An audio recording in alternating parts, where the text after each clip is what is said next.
Hi, I'm Dr. Mitch Harlan, and welcome to the Truth Talks podcast. Today's episode, we actually have Billy Winneroski. There's always a winner in Winneroski. We just come up to find that out. The thing about Billy's story, and the reason we want you to hear it is, I became connected with Billy through my great nephew, Roman. Roman had a condition called Spina Bifida. And Billy is here today to talk about what it's like to live with Spina Bifida for 50 years. Billy, how are you? Good. How are you, Dr. Mitch? Doing great, doing fantastic. You've got a great story. You contacted us through our mutual knowledge of Roman and his family, who happens to be my relatives. You have a very interesting story, though. I remember the first time that you had contacted me and we'd spoke on the phone, that you've been living with Spina Bifida for 50 years. Can you give us a little bit of the history of your story? Okay, so I was born almost 50 years ago, 1972. So I was born with spina bifida and hydrocephalus. Spina bifida meaning split spine, meaning water on the brain. Back when I was born, unlike your great nephew Roman, there was no way of my mom detecting it in a ultrasound or anything like that before I was born. So it was a total shock to my mom and my dad at the time that I was born with this condition. And the doctors told my parents at that time in March of 1972, three things. A, I wouldn't live past my first birthday. As we know, I'm going to be 50 in March. B, I would never walk. And C, if A and B were proven false, they said I'd be a vegetable. And I don't know about you, sir, but I don't see a vegetable talking to you this afternoon. I see a relatively articulate human being talking to you rather than a vegetable. So I think all three of those prognoses were proven false. That is, it is interesting when we run these stories too. We can sometimes see how medicine and technology has evolved, but even bigger than that story is you didn't have a choice. You ended up with spina bifida and hydrocephalus, the things that we talked about. Tell us how that actually impacted your life and why you're on such a mission to help out other people.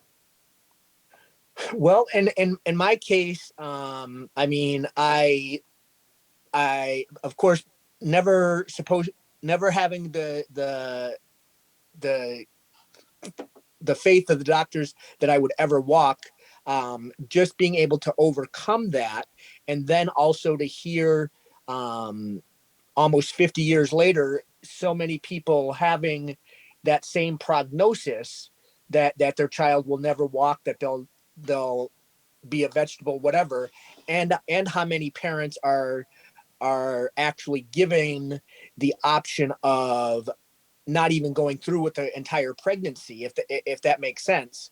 Um, whereas here I was born long before even that option would have been an option for my mother, and I have certainly overcome the odds, and so that's why I am certainly on a mission to say that spina bifida and hydrocephalus is not a death sentence. And if I've lived almost 50 years with it and have accomplished all that I have accomplished, I certainly think that that's something that needs to be said and needs to be publicized more. That it's not a death sentence like so many people think it is.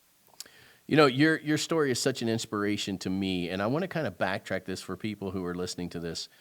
I had a conversation with my niece and my nephew when they found out that Roman obviously was going to have this condition, and you know the topic that does come up is terminating the pregnancy, and my niece and nephew had such a strong belief in God and a strong belief that this was what they were supposed to get, and they were going to deal with it however they needed to deal with it to bring Roman into the world. And you know, that is a decision that has to go through so many people's minds when they get this diagnosis, especially with the technology we have today. So part of my reasoning in bringing you on here is Roman's obviously been a miracle in the world with his reach across the planet. And now to see you and to see how you almost have lived 50 years with this and the inspiration that you bring to others, I think that's something that needs to play into everyone's mind and thought process if they end up getting this diagnosis. So I know that your journey has been very long. Let's start out with talking about the surgeries and everything else that you've had. Okay, so of course, when I was born, I had the spina bifida closure surgery, which in your great nephew or grandnephew's case, Roman, Whitney and Roman had that while he was still in her uterus. They had fetal surgery, but of course, back in 1972, that was not an option for my mom and I. So pretty much immediately after I was born, and the doctors saw that there was a problem, they whisked me away to the OR to close my back. And to place a shunt in my head. A shunt is a catheter-like tube that drains the water from hydrocephalus from my head to my abdomen. So unlike Roman, where he was operated on while he was still in Whitney's uterus, I was operated on within hours of actually being born. So technology has certainly come a long way. And one other thing, seeing you did bring up Whitney, one thing that when I met the Dinkels in person, face to face, back in 2019. I mean, I had talked to them for a couple of years via Facebook, but when I had met them in person, Whitney told me in a private conversation between her, Adam, and I, that I was the first adult that she had ever had contact with in social media that had spina bifida. So even when she was actually pregnant with Roman, I was the first adult that she had ever actually spoken to on social media that had spina bifida. So for that part, I certainly have a very very fond relationship with your family in that sense, and have really kept tabs on Roman, and talk to them as much as I possibly can. Which is absolutely phenomenal, because I know that, again, that played a huge role in helping with decisions. They're just great people, and that little Roman is something else. So you had this surgery at birth, Yep. but you've had a lot since then. Yeah. My story, as far as the spina bifida and hydrocephalus, I mean, I have no muscles in either leg from my knees to my ankles, yet I walk. The doctors told my parents I would never walk, and yet I walk everywhere. I mean, I'll be honest, I'm 50, almost 50 years old, and I never learned how to drive. And the reason why I never learned how to drive, Dr. Mitch, is because so many people will get in their car and drive to the corner store, and I didn't want to get to the point where, if my walking was somehow later in life taken away because of the degenerative nature of spina bifida, that I would look back and say, why didn't I walk more? So I've walked everywhere, and from the time I was born until the time I was about 8 years old, I wore Forrest Gump, and I say Forrest Gump style leg braces because it's the easiest way for your listening audience to understand what they were. They were actually the metal leg braces that went from the bottom of my ankle all the way up to my kneecap. And then from 8 years old until about 8 or 9 years ago, I didn't wear anything. So I just had regular sneakers or regular shoes and just walked around just like that. But at, after consulting with my primary care physician, and then that primary care physician sending me to an orthopedic doctor, they put me back in what they call AFOs, which are ankle foot orthotics. And those type of braces can go into any shoe that I wear. So I don't necessarily have to be stuck in a metal brace. I can put it in any shoe whatsoever. And the great thing about that is that people like your nephew Roman, and there's even a local girl here in my hometown, that I work with her grandmother. They wear AFOs, and I'm able to show them that as an adult older than mommy or daddy, and almost as old as grandma, if not older than grandma, that I too wear them, and it's kind of cool that the kid wears them too, so that they see an adult, and they can kind of get encouragement and inspiration out of the fact that I'm living life as full as I am wearing these AFOs. And that's a powerful message. I already like the first message that you put. Listen, they said I wouldn't walk, so I'm going to walk everywhere, so I'll never have any regrets. I think that's huge right there. That's an incredible statement. So keep going. This journey was tough, right? Let's not sugarcoat this thing. Nope, not at all, not at all. So that's just the spina bifida aspect. The other aspect that I haven't talked about yet is the hydrocephalus, which means water on the brain. And I have a catheter-like tube that goes from my head to my abdomen, and they call it a shunt, SHUNT. And it drains the water from my head to my abdomen 24 hours a day, 7 days a week. And the thing is if that shunt breaks, then my head just starts to expand slowly but surely. And if it doesn't get operated on within a couple of days, then there's major malfunctions. And in almost 50 years now, I've had 50 brain surgeries. I've had 6 cardiac arrests. I've had 2 respiratory arrests. And in 1992, I was given up for dead by the medical community just a week after my 20th birthday. And that's, again, one of the reasons why I wanted to put your story on this show. We all think we have something hard that we're facing, something difficult that we're facing. And then you hear a story like yours, and it's just that massive inspiration about not only your ability to live, but your desire to live.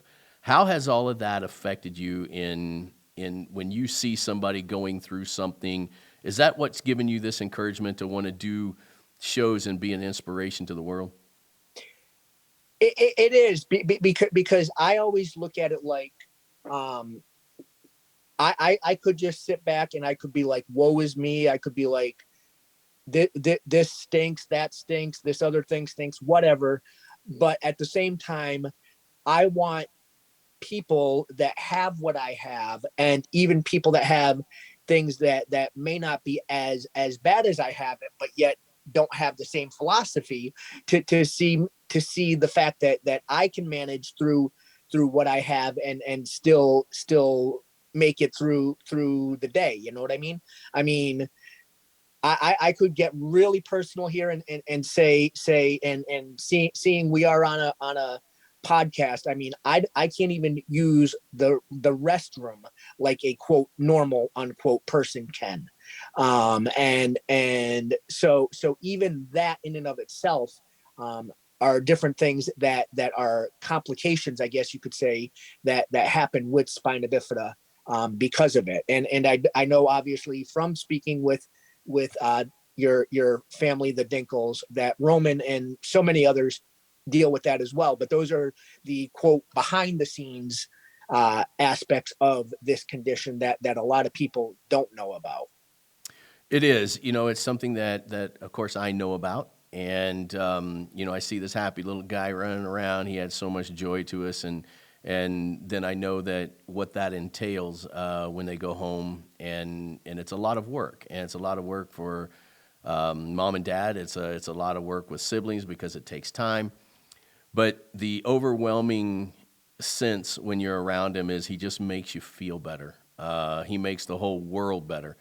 And that's why I love these stories. And this is why when we ran his story, it was all about, I wanted to really focus in on how they trusted God to give them this miracle. And I think we all know what kind of miracle this kid is.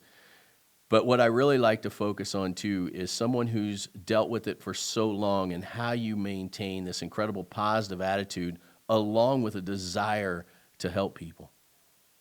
Well, you kind of brought it up in your last statement there, and a lot of it has to do with faith, because I always tell people that what I deal with on a day-to-day basis, what I deal with when it comes to the surgeries when they do happen, I wouldn't wish on my worst enemy, never mind my best friend.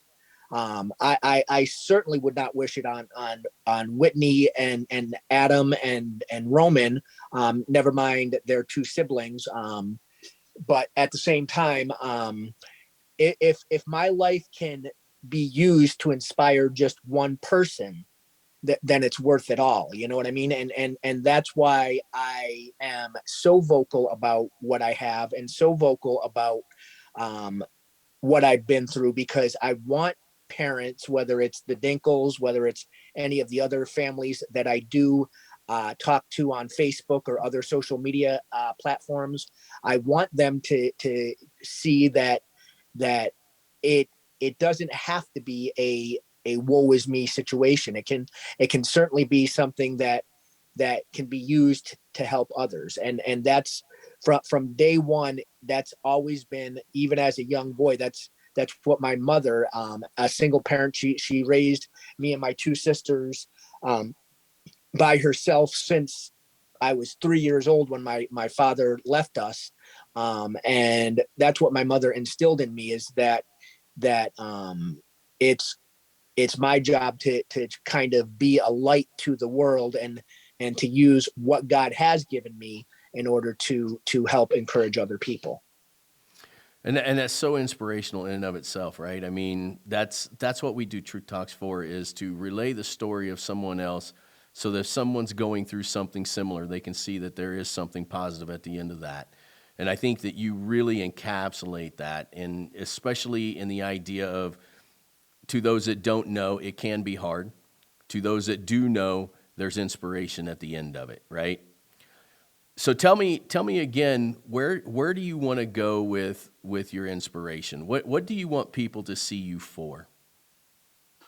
Well, of course I want to see that. I want them to see me for um, more than just the spina bifida. I mean, I don't want them to think that that's all that there is about me. But at the same time, I want them to see that if they have uh, either themselves have spina bifida, or their child has spina bifida, or they even have something worse than that, that if I can managed to get through it, and I was born 50 years ago, when technology wasn't as great as it is today, whether it be the fetal surgery or anything like that, that then they certainly too can manage somehow to get through it.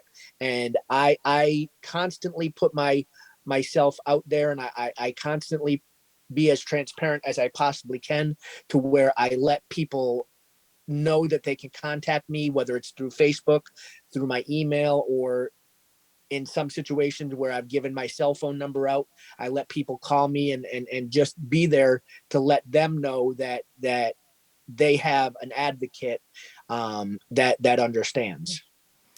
Tell me what your everyday life looks like.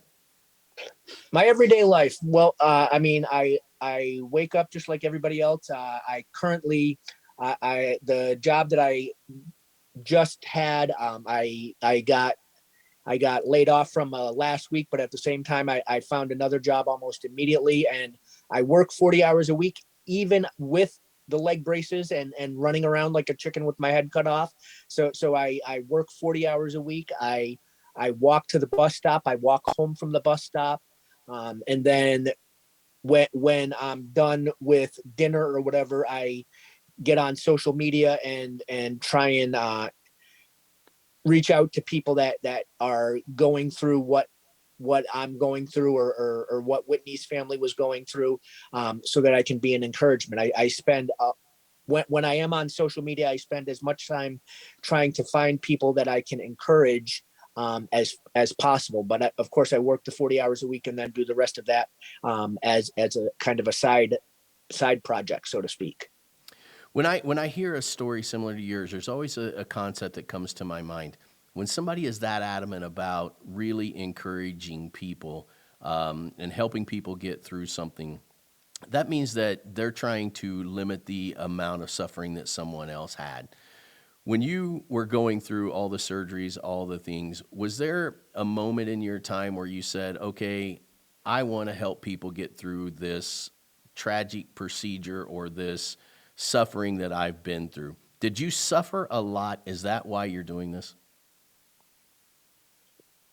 I mean, did I suffer a lot? I mean, if it really depends on what your definition of suffering is. I mean, because I look at it like what I did go through, whether you want to call it suffering or not, um, rather than having that woe is me attitude, I just look at it like, now I have such a platform to help encourage other people, and that is what I've decided to try and do. I mean, coming from a spiritual standpoint, what the devil meant for bad, I'm I'm letting the Lord kind of turn around and use for good. You know what I mean? So in that sense, that's kind of what my philosophy has been since I was a little boy. I mean, I can remember even at 5 years old, um, help trying to encourage people and trying to be happy go lucky, even though they didn't know that I was wearing diapers until I was almost 9 years old. So I mean, I always had that aspect in me even as a little boy. This is why that I do these stories, because we're always at Truth Talks trying to change the perspective of people, right? You could have easily folded your deck. You could have easily thrown the cards down, went down that aisle. We love faith-based type of podcasts. It's one of the things that seems to pop up when people are going through something or really have a mission to help people. So I'm glad you said that. That is really super encouraging to me, and I know it's going to be super encouraging to the people who are listening, because it would be so easy to go the opposing direction, but yet you choose good over bad, right? And that's where I really wanted your message to go today, because it's something that you and I had talked about, and it's something that we truly believe here on True Talks.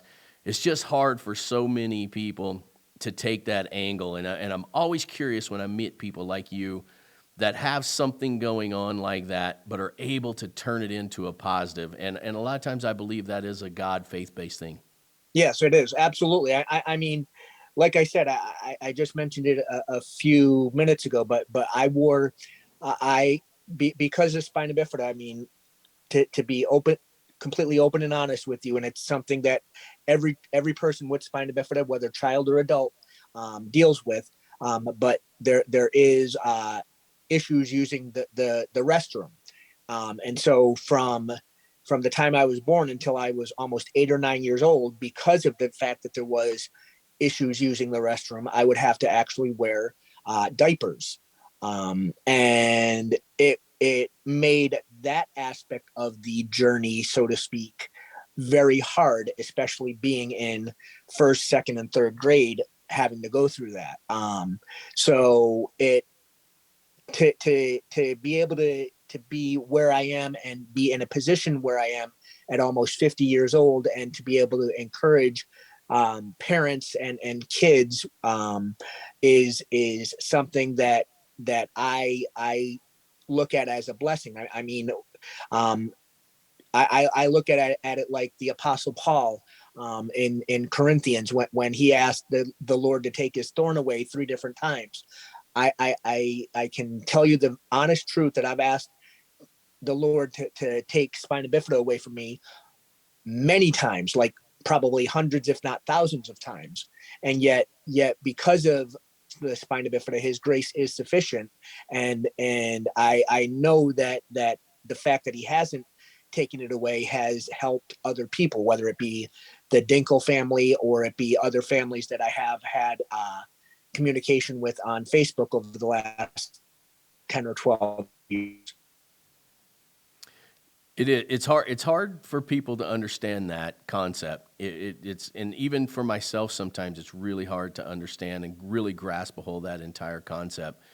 But it is so admirable and so courageous when people are willing to literally bare their soul, tell their truth, tell their honesty for the sake of someone else to improve their life. And you are the epitome of that. And so that's why here at Truth Talks, we were happy to get your story on our platform, because we just think that you are truly an inspiration, and the messaging of taking something that can perceived as bad to good is just astonishing to me.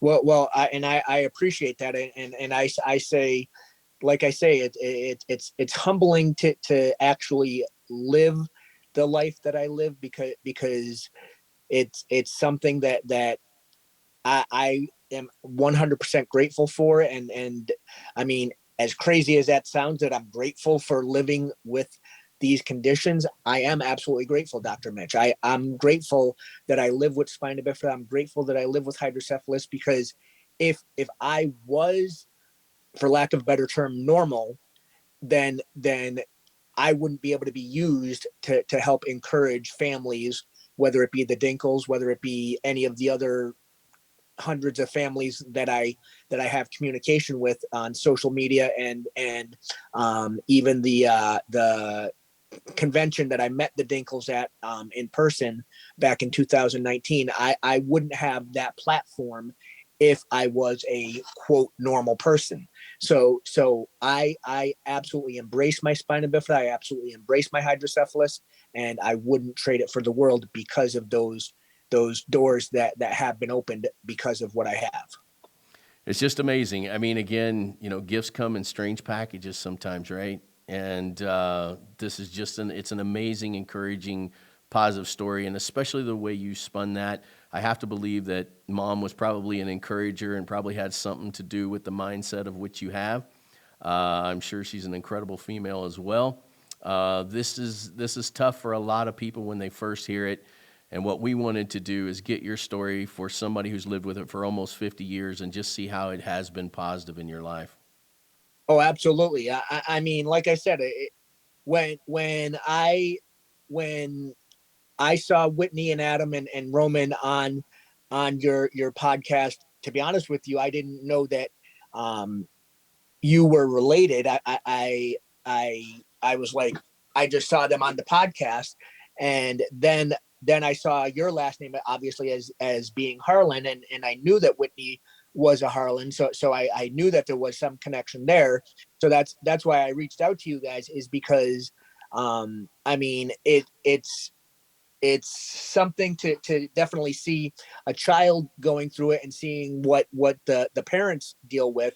But of course, there aren't many stories of us as adults being with it. And so I certainly wanted to at least give you kind of that aspect of it, and that longer story of it, And I certainly appreciate that. And again, we also like to bring awareness to things. And when Roman's video went viral and he was all over the place, people started really understanding spina bifida.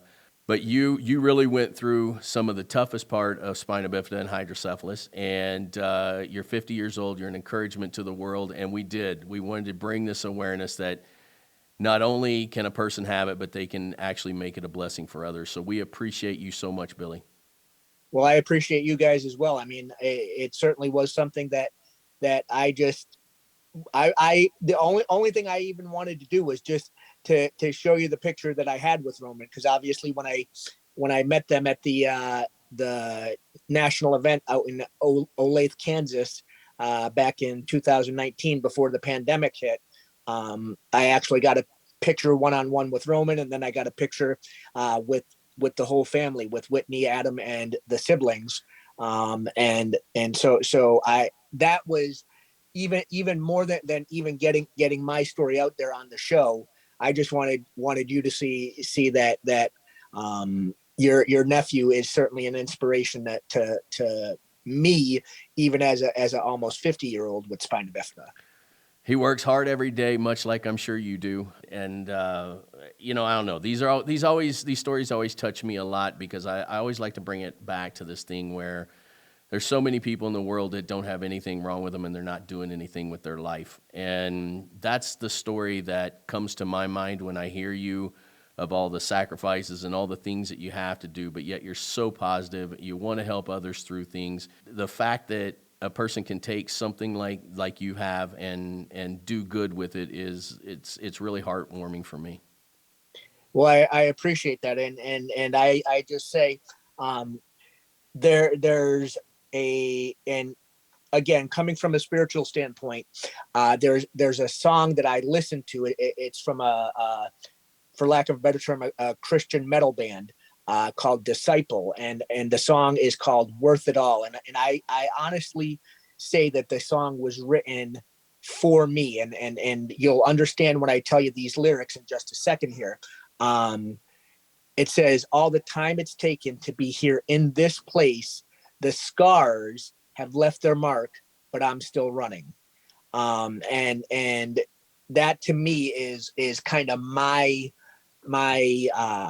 story, or my testimony, however you want to spin it, in a nutshell, is because the scars have left their mark, but I still am running, and I will continue to run, from now until my last breath on this earth.